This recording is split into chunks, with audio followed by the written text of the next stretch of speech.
there's a state capture using the electoral institution as a machine. And should that be?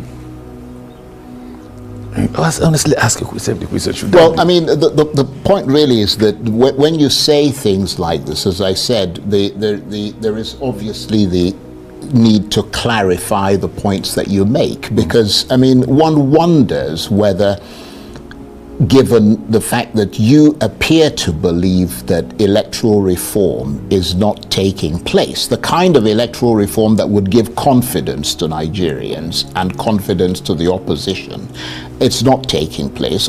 How does that make you feel going towards... You know, I said this by saying that I wish that the National Assembly could amend the Constitution, right, and allow Jega to remain there until we're able to get electoral reform. Because where there is no electoral reform, then it has to be a man of conscience. And then Jega was a man of conscience.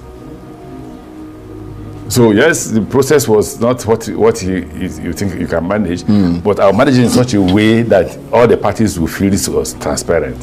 That's what happened in 2015. Nobody gave us a chance.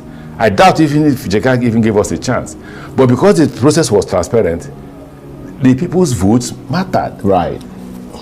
And that's what's important, isn't it? Here, currently, yeah. If I were the current chairman of INEC, I'll put, for Christ's sake now, for Christ's sake, I love my name.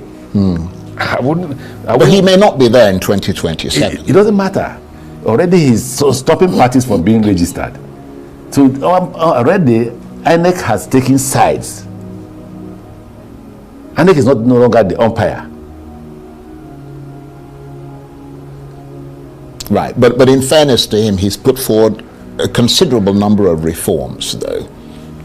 To whose advantage? I mean, he's proposed a number of reforms. Whether he proposed it or not, to whose advantage? First, there has to be parties to compete for that election. You're putting those number of reforms.